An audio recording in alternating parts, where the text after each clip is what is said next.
Bonjour et bienvenue sur le site quatditlabible.com. Aujourd'hui, un pays où coule le lait et le miel.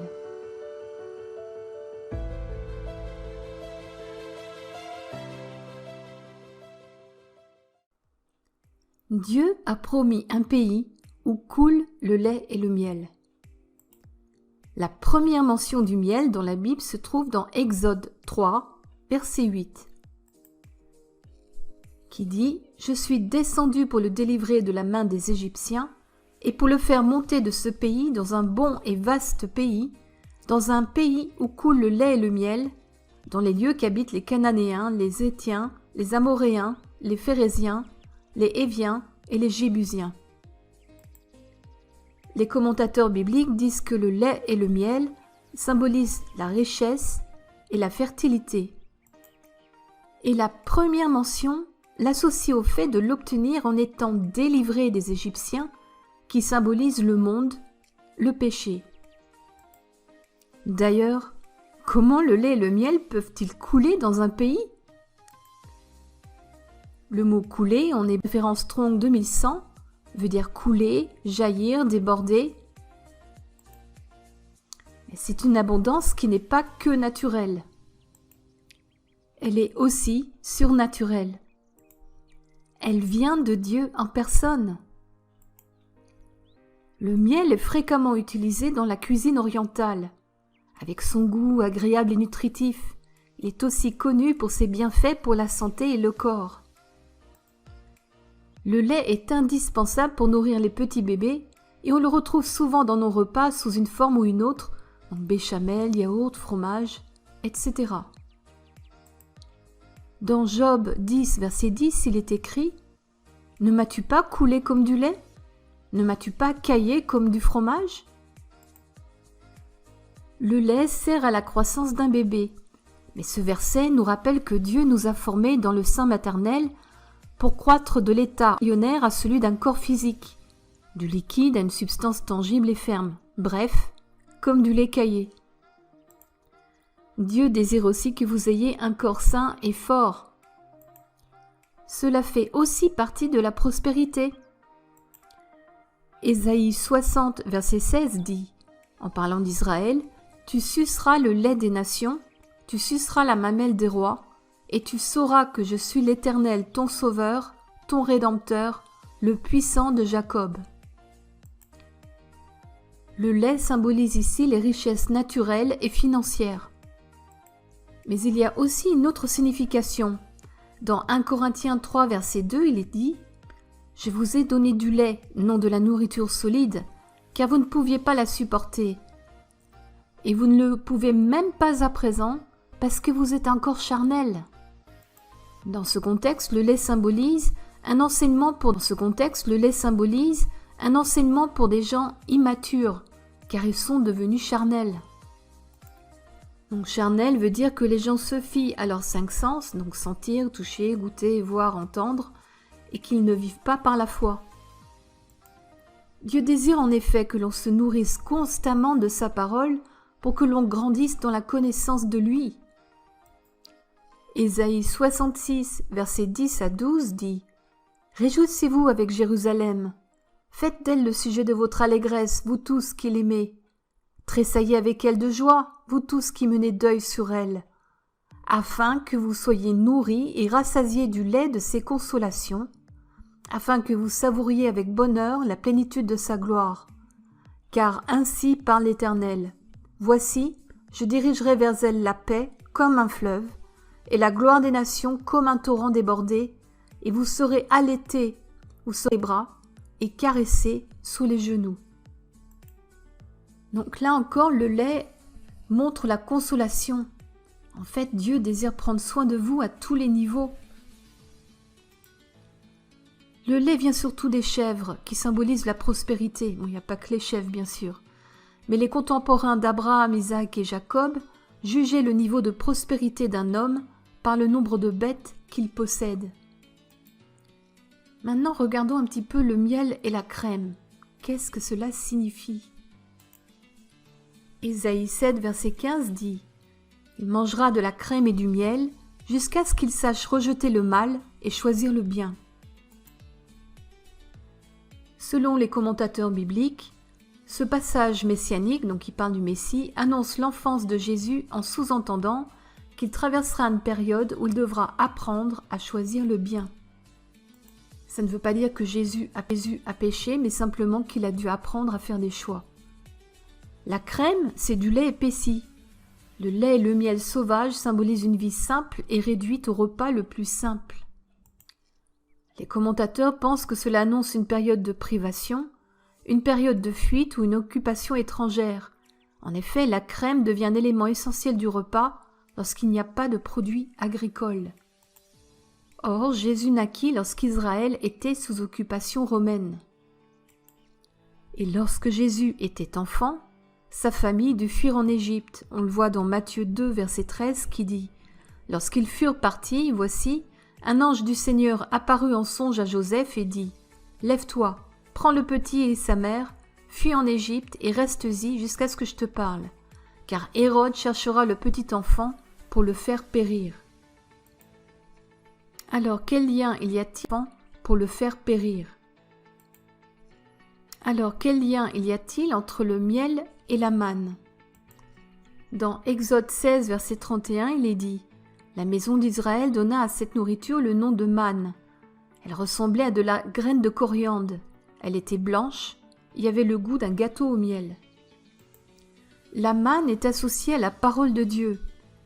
Dans Jean 6, versets 31 à 33, il est écrit « Nos pères ont mangé la manne dans le désert, selon ce qui est écrit, il leur donna le pain du ciel à manger. » Jésus leur dit « en vérité, je vous le dis, Moïse ne vous a pas donné le pain du ciel, mais mon Père vous donne le vrai pain du ciel.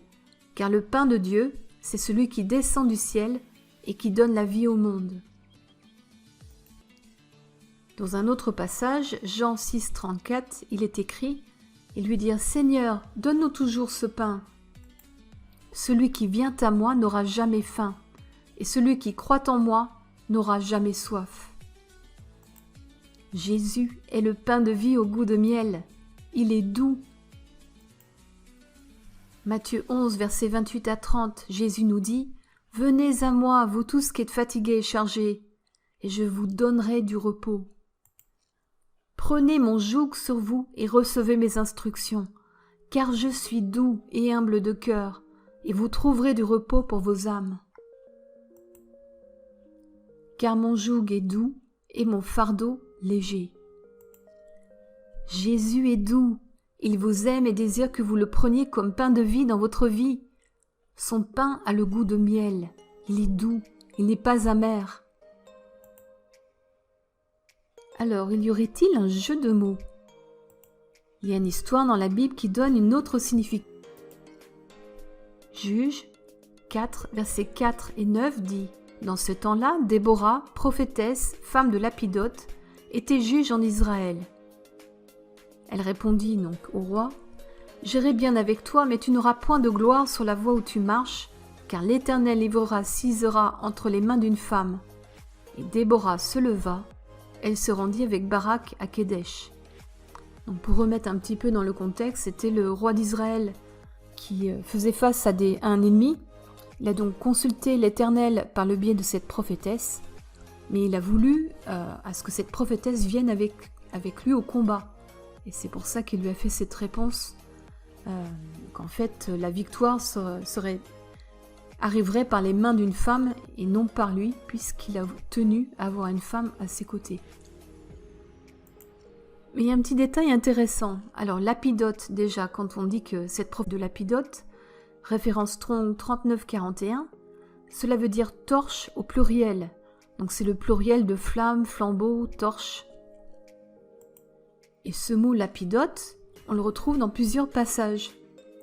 Oh là là, mais t'es en train de dévier? Non, patientez. Regardons Genèse 15, verset 17 dit « Quand le soleil fut couché, il y eut une obscurité profonde, et voici, ce fut une fournaise fumante, et des flammes passèrent entre les animaux partagés. » Donc pour remettre dans le contexte, c'est ce qui s'est passé lorsque Dieu conclut une alliance avec Abraham. Abraham fit donc une alliance avec Dieu, et la présence de Dieu se manifesta par une fournaise fumante, des flammes, donc le même mot lapidote. Un autre passage où on retrouve ce mot lapidote en hébreu, c'est dans Exode 20, verset 18. Je vous lis. « Tout le peuple entendait les tonnerres et le son de la trompette. Il voyait les flammes de la montagne fumante. À ce spectacle, le peuple tremblait et se tenait dans l'éloignement. » Donc c'est au moment où Moïse était monté sur la montagne pour recevoir les tables de la loi, et la présence de Dieu, là encore, s'est manifestée au milieu de flammes et d'une montagne fumante. Donc dans ce passage, c'est avec les flammes, et ça veut dire aussi des flammes lancinantes comme des éclairs. Un autre passage, Ésaïe 62, 1, qui dit « Pour l'amour de Sion, je ne me tairai point. Pour l'amour de Jérusalem, je ne prendrai point de repos, jusqu'à ce que son salut paraisse comme l'aurore et sa délivrance comme un flambeau qui s'allume. » Donc là, on voit que la délivrance se manifeste comme un flambeau qui s'allume. Dans Daniel 10, verset 6, il est dit « Son corps était comme de chrysolite, son visage brillait comme l'éclair, ses yeux étaient comme des flammes de feu, ses bras et ses pieds ressemblaient à de l'airain poli, et le son de sa voix était comme le bruit d'une multitude. » Donc en fait, dans ce passage, c'est Daniel qui a une vision d'un être céleste ayant cette apparence, et les commentateurs bibliques pensent qu'il s'agit de Jésus. Et les yeux de Jésus sont flamboyants comme des flammes de feu, rappelant la présence de Dieu et sa victoire, sa force. Donc, comme j'ai cité beaucoup de versets qui dévient un petit peu du sujet du miel, je désire faire le point sur ce qu'on a appris dans cette section. Récapitulons, la prophétesse Déborah, son prénom veut dire abeille, référence Strong 1683. Et en fait, c'est la racine du mot parler en hébreu, daber, référence qui veut dire parler, déclarer, converser, commander, promettre, avertir, menacer, chanter. Et en fait, c'est ce que fait une prophétesse. Donc ce mot parler donne le début du mot miel. Donc référence Strong 1706 qui veut dire miel, rayon de miel. Donc on voit que le fait de parler, prophétiser, proclamer un lien avec les abeilles. Donc Déborah vient de Lapidote, donc ça on l'a vu, ou mariée à Lapidote selon certaines traductions. Et ce sont les mêmes flammes qui se manifestent dans les yeux de Jésus, l'être qu'a vu le prophète Daniel. Donc juste pour rappeler, Lapidote veut dire torche, c'est la racine du mot torche, et utilisée pour symboliser la présence de Dieu lorsqu'elle se manifeste dans une fournaise des flammes, des éclairs. Donc en fait, l'association de l'abeille avec ces flammes, les yeux de Jésus étaient enflammés, ça symbolise le discernement, un autre don qui est souvent manifesté chez les prophètes ou ceux qui exercent le don de prophétie. Donc comme je l'ai dit, tous ces éléments décrivent la fonction principale d'une prophétesse, celle de proclamer la parole de Dieu, donc tirée du verbe parler. Elle apporte des paroles édifiantes, douces comme le miel, qui mettent un baume pour le cœur, tout en utilisant le don de discernement, celui de voir dans le monde spirituel. Autre fait intéressant, Déborah, qui veut dire abeille, en fait, il y avait aussi la nourrice de Rebecca qui avait le même prénom, dans Genèse 35:8. Rebecca, c'est référence Strong 7259 qui vient d'une racine qui veut dire pendre avec un nœud coulant. Donc la traduction littérale c'est ensorcelante qui prend pendre avec un nœud coulant. Donc la traduction littérale c'est ensorcelante qui prend au piège. Donc c'est pas rassurant. En gros ça peut vouloir dire quelqu'un qui a un boulet, qui entrave ou qui séduit par sa beauté, qui a un piège à cause de sa beauté. En fait, est-ce que la nourrice a semé dans le cœur de Rebecca le miel de la parole au point de changer une destinée qui aurait été néfaste sans cela? On pourrait se poser la question. Car Rebecca eut une destinée prodigieuse, celle d'avoir été choisie par Dieu pour devenir la femme d'Ésaïe, le fils de la promesse, le fils d'Abraham. Dans l'histoire, Ésaïe, le fils de la promesse, représente Jésus. Est-ce que Rebecca représente les croyants nés imparfaits, mais qui sont transformés par la parole, symbolisée par le miel, qui annule le destin néfaste? Pas de détails innocents dans la Bible. Tout a une signification, parce que c'est Dieu qui a écrit ce livre. Regardez, son frère Laban était connu pour tromper. Il essaya d'estorquer son neveu Jacob pendant des années. On le voit dans Genèse 29, verset 25. Le fils cadet, Jacob, donc le fils cadet de Rebecca, trompa son frère 2 fois, ainsi que son père, pour voler le droit d'aînesse et ses bénédictions. Donc Genèse 27, verset 36. Alors là, super la famille, entre Rebecca, beauté presque fatale, Laban qui vole, qui trompe, Jacob, ça veut dire tromper aussi, il a volé son frère aîné, il a trompé son père. Tout ce qu'il faut pour mettre de l'ambiance dans la famille. Mais la nourrice Déborah a nourri de miel Rebecca qui donna naissance à Jacob. Le miel a fini par surmonter et vaincre la tromperie qui sévissait dans cette famille. Et on peut voir à quel point cette nourrice était importante. Dans Genèse 37, 8, Déborah, nourrice de Rebecca, mourut, et elle fut enterrée au-dessous de Bethel, sous le chêne auquel on a donné le nom de chêne des pleurs. On voit l'importance qu'elle a eue dans cette famille pour qu'il la pleure autant et qu'il l'enterre sous un chêne qui, de nos jours, a conservé son nom. C'était vraiment pour honorer sa mémoire et l'impact qu'elle a eu dans cette famille. Et Dieu l'a honorée aussi parce qu'elle a été enterrée à Bethel, et Bethel, ça veut dire maison de Dieu, qui devint une ville en Éphraïm ainsi qu'un endroit au sud de la Judée. Donc vraiment, je souligne le fait qu'elle fut honorée et qu'elle a eu une sépulture spéciale au point d'être enterrée dans la maison de Dieu. Réalisez à quel point une sépulture spéciale au point d'être enterrée dans la maison de Dieu. Réalisez à quel point le miel de la parole a le pouvoir de vous transformer. 1 Pierre 1, 23 dit « Puisque vous avez été régénérés, non par une semence corruptible, mais par une semence incorruptible, par la parole vivante et permanente de Dieu. » Regardons le miel dans l'histoire du miel et du lion. On la trouve dans l'histoire de Samson qui est vraiment particulière, parce que Samson est né pour vivre le vœu de Naziréa dès le ventre de sa mère. Cette histoire, on la trouve dans Juge 16 et c'est mentionné dans Nombre 6. Pour faire court, ses parents avaient pour instruction de ne jamais lui donner de choses impures, ni d'aliments ou boissons dérivés du raisin. Il devait aussi ne jamais se couper les cheveux. Exceptionnel et même surnaturel. Mais adulte, Samson choisit de manger du miel venant d'un essaim d'abeilles se trouvant dans le corps mort d'un lion. Or, un cadavre dans la loi est considéré comme impur. Samson a délibérément transgressé le vœu de Naziréa que Dieu attendait de lui. Juge 14, verset 9 dit « Il prit entre ses mains le miel, dont il mangea pendant la route, et lorsqu'il fut arrivé près de son père et de sa mère, il leur en donna, et ils en mangèrent. Mais il ne leur dit pas qu'il avait pris ce miel dans le corps du lion. » Samson franchit un premier cap contre le vœu. Mais il alla plus loin. Samson tomba amoureux d'une femme des Philistins, les ennemis du peuple d'Israël, mais surtout un peuple qui n'a pas d'alliance avec Dieu.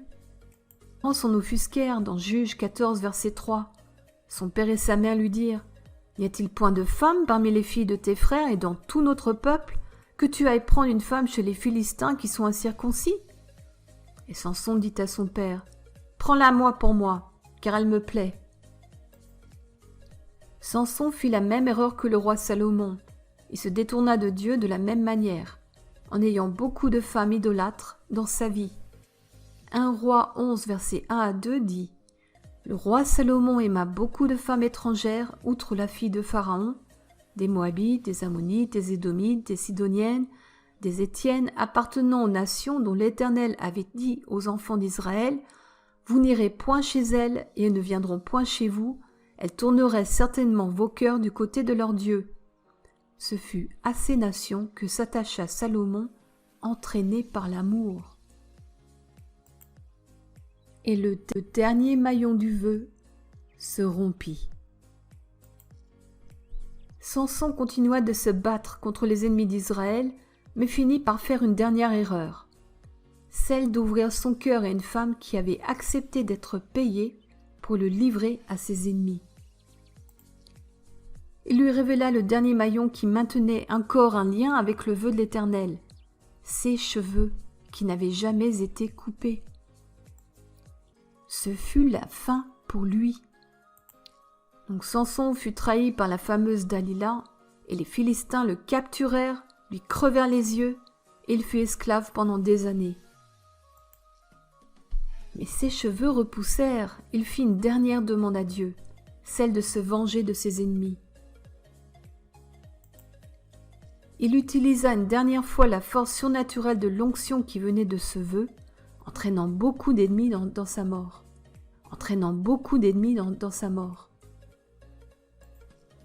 Donc on peut voir que la chute de Samson se fit par plusieurs paliers. D'abord, il transgressa le vœu en mangeant du miel venant d'un cadavre d'un lion, se rendant impur. Donc le lion, ça symbolise Jésus, qui était devenu mort à ses yeux. Le miel dans le lion, donc le miel symbolise la parole, était devenu impur à ses yeux. Il n'en voyait pas son utilité dans sa vie, ou peut-être il avait cessé de l'honorer. Il continua à vivre comme le monde en menant une vie dissolue avec des prostituées, des femmes hors mariage, puis fut marié à une femme qui n'avait pas d'alliance avec Dieu. Et à la fin, il révéla le secret de sa force, donc le dernier élément du vœu, les cheveux, à une femme étrangère qui le livra contre de l'argent. L'ennemi se saisit de lui, il eut les 2 yeux crevés et devint esclave pendant plusieurs années avant de mourir.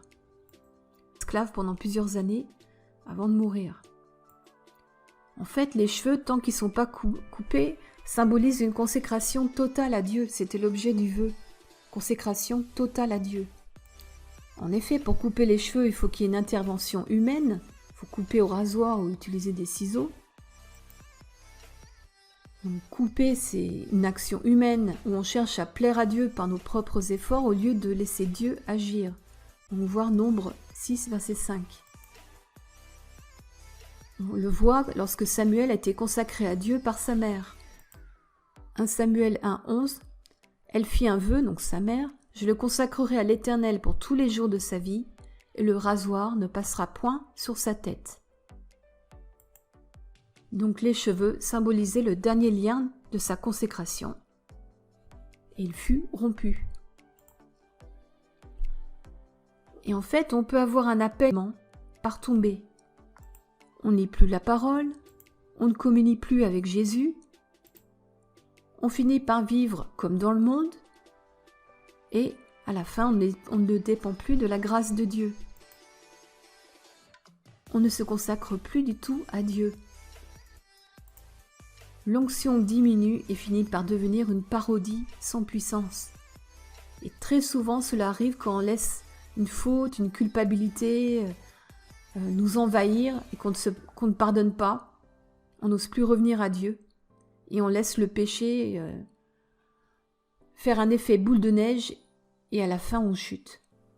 Mais c'est pas ce que Dieu veut. Parce qu'en fait ça nous empêche d'accomplir notre appel. Et on peut toujours revenir à Dieu. Il faut vous rappeler de ça. On est sous la nouvelle alliance, c'est pas l'ancienne. Et d'ailleurs, la nouvelle alliance, c'est pas l'ancienne. Et d'ailleurs, même dans l'Ancien Testament, Samson et le roi Salomon se repentirent en fin de vie. C'est pour ça tout croyant qui est tombé peut revenir à Dieu. Il suffit de faire appel à lui. Et Dieu va le restaurer dans sa bonté de la même manière. Dieu n'est pas un père fouettard. C'est sa grâce et sa miséricorde qui agissent dans votre vie. Miséricorde, c'est quoi ? C'est son amour, sa bonté pour vous. Donc surtout si vous vous sentez comme un Samson qui a chuté, Repentir, ça veut dire quoi? C'est faire demi-tour, se tourner vers Dieu. Dites simplement à Dieu, pardon, j'ai fait un gros gâchis, s'il te plaît. Aide-moi que ta grâce agisse et transforme ma vie à nouveau. Regardons maintenant une autre histoire liée aux abeilles et au miel. L'histoire d'un tueux. C'est le roi Saül, le premier roi d'Israël, qui fit un jour une imprécation. 1 Samuel 14, versets 24 à 25 dit « La journée fut fatigante pour les hommes d'Israël. Saül avait fait jurer le peuple en disant « Maudit soit l'homme qui prendra de la nourriture avant le soir, avant que je me sois vengé de mes ennemis. » Et personne n'avait pris de nourriture. Tout le peuple était arrivé dans une forêt où il y avait du miel à la surface du sol. Lorsque le peuple entra dans la forêt, il vit du miel qui coulait, mais nul ne porta la main à la bouche, car le peuple respectait le serment. Mais Jonathan, donc c'est le fils du roi Saül, ignorait le serment que son père avait fait faire au peuple. Il avança le bout du bâton qu'il avait à la main, le plongea dans un rayon de miel et ramena la main à la bouche, et ses yeux furent éclaircis. Et ses yeux furent éclaircis.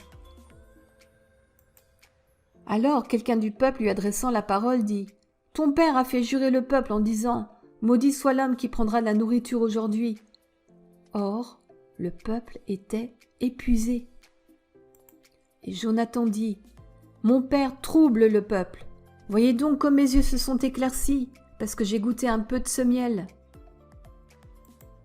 Certes, si le peuple avait aujourd'hui mangé du butin qu'il a trouvé chez ses ennemis, la défaite des Philistins n'aurait-elle pas été plus grande? Ils battirent ce jour-là les Philistins depuis Michmash jusqu'à Ajalon, et le peuple était très fatigué. Donc là, on voit que Saül fit un vœu qui était présomptueux, car il le fit en dépit du bon sens, comme le souligna son fils Jonathan. Il répétait plusieurs fois dans l'histoire que le peuple était très fatigué, et s'il a son père de jeter le trouble dans le pays, des fois traduit par peuple. Troubler le peuple? Donc si on regarde référence Strong 5916, la signification en hébreu, cela veut dire troubler, agiter, déranger, rendre tabou, apporter la calamité. Et en fait, Jonathan, en transgressant le vœu de son père, même s'il n'était pas au courant,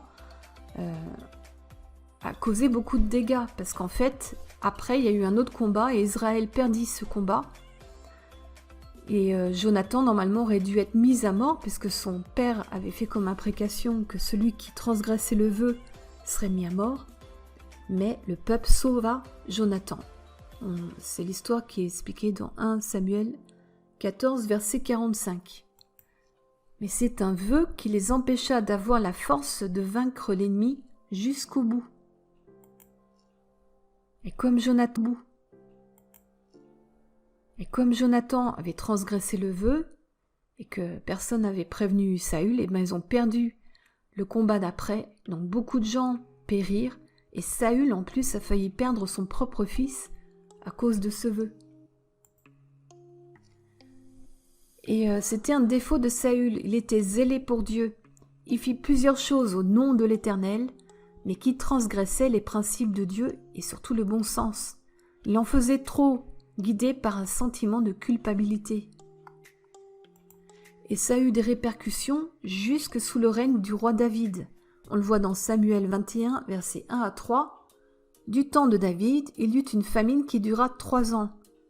David cherchait la face de l'Éternel et l'Éternel dit « C'est à cause de Saül et de sa maison sanguinaire, c'est parce qu'il a fait périr les Gabaonites. »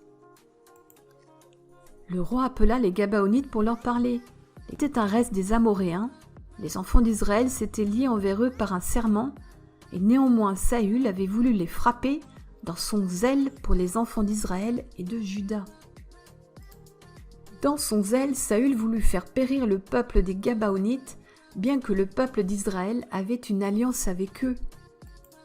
Et ce zèle amena sur Israël une famine de 3 ans qui résultait de la malédiction d'avoir transgressé l'alliance entre Israël et les Gabaonites.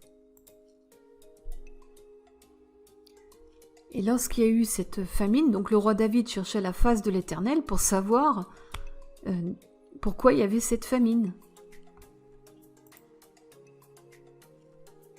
Donc on voit ce qui se passe lorsque un roi, comme le roi Saül, a voulu combattre les ennemis de l'Éternel sans utiliser son bon sens, ni le miel de sa parole.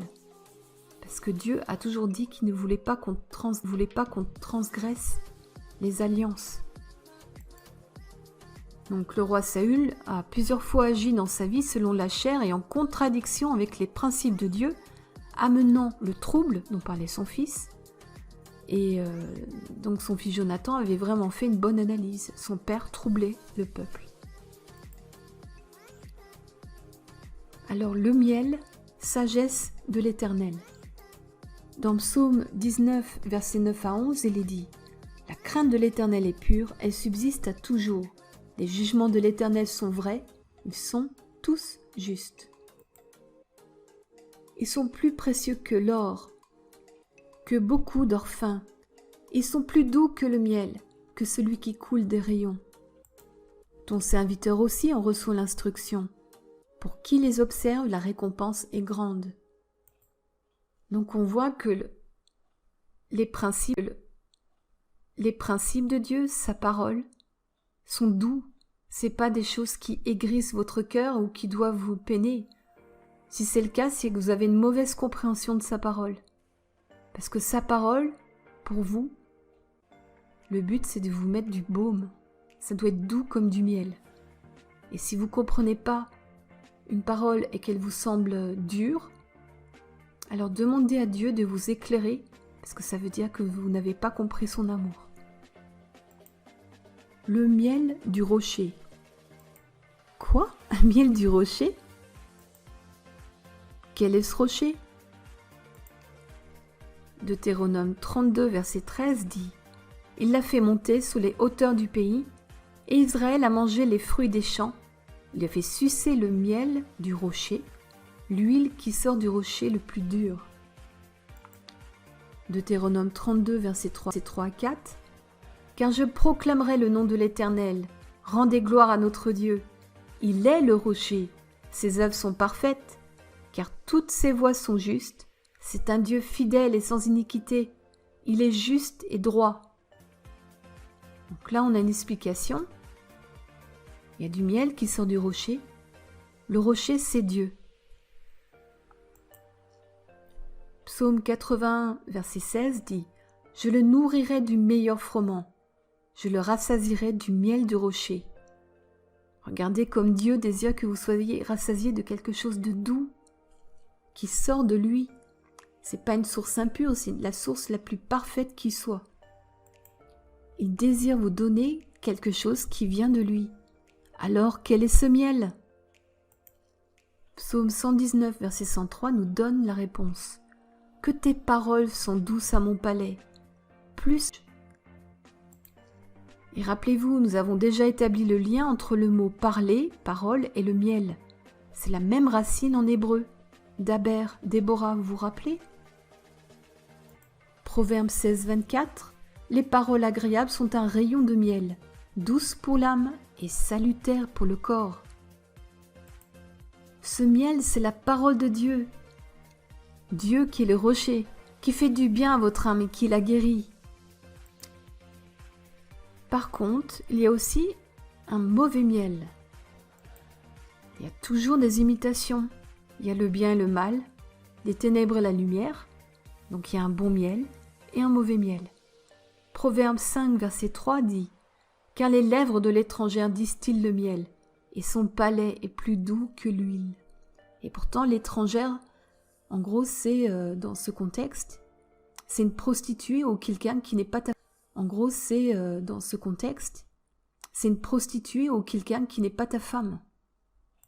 Référence Strong 21.14, c'est un étranger, un ennemi des fois, et c'est aussi un surnom pour prostituée, fille de joie. Proverbe 25, verset 27 dit « Il n'est pas bon de manger beaucoup de miel, mais rechercher la gloire des autres est un honneur. » Donc on voit qu'il faut garder un équilibre Il ne faut pas manger du miel que pour soi. Il faut rechercher la gloire des autres. Tite 3, verset 2 dit « De ne médire de personne, d'être pacifique, modéré, plein de douceur envers tous les hommes. » Alors, modéré, ça veut dire quoi?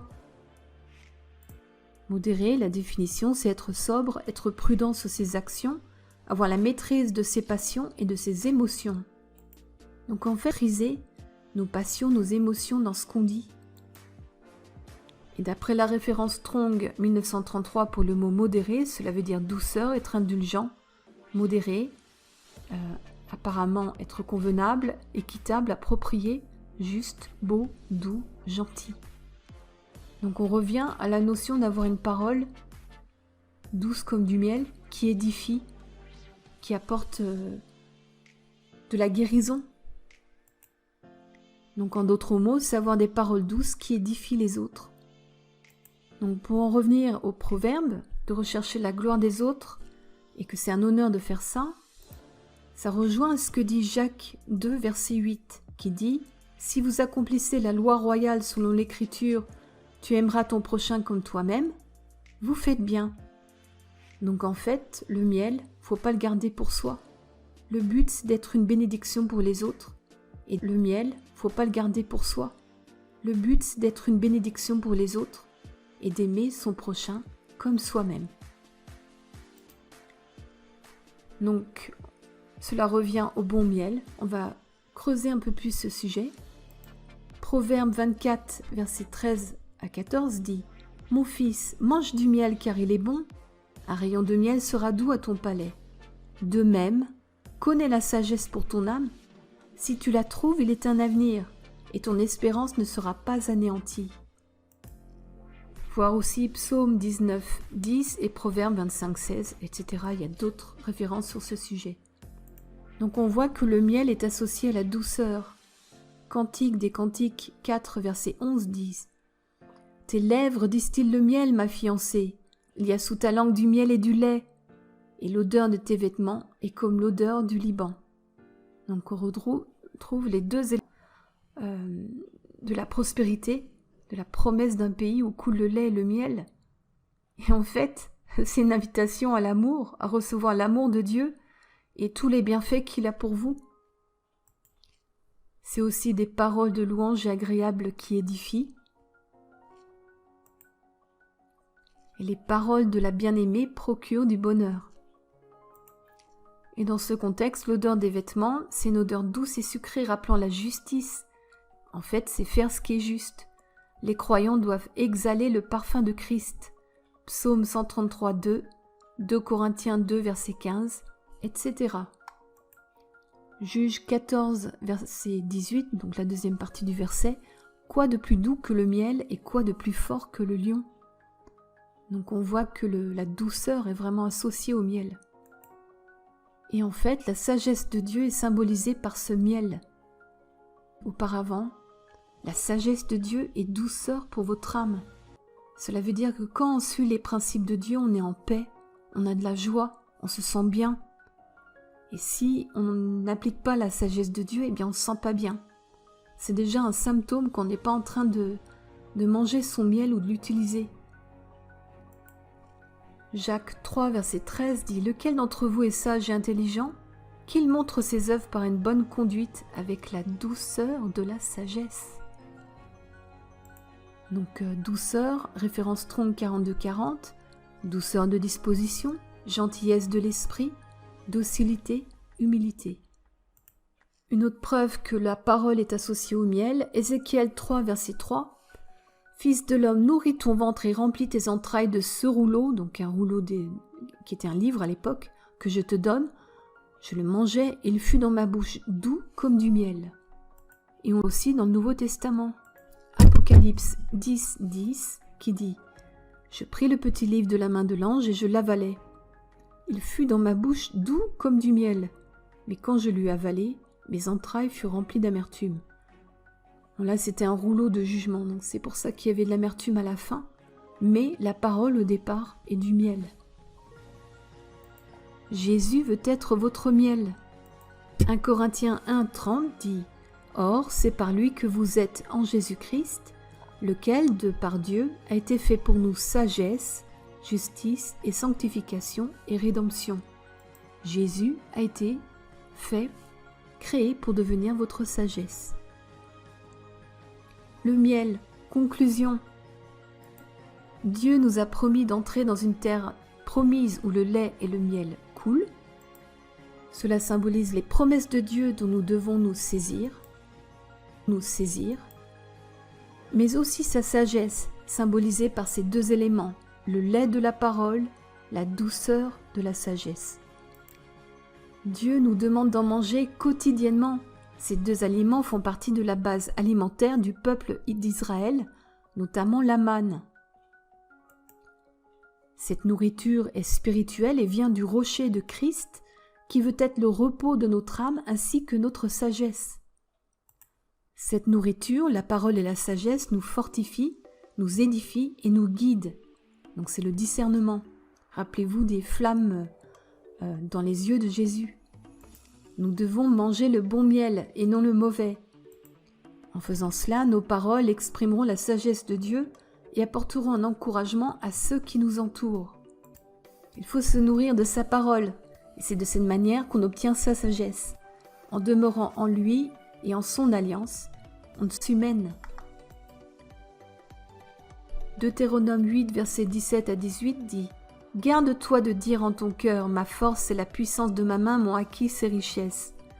Souviens-toi de l'Éternel ton Dieu, car c'est lui qui te donnera de la force pour les acquérir, afin de confirmer comme il le fait aujourd'hui, son alliance qu'il a jurée à tes pères.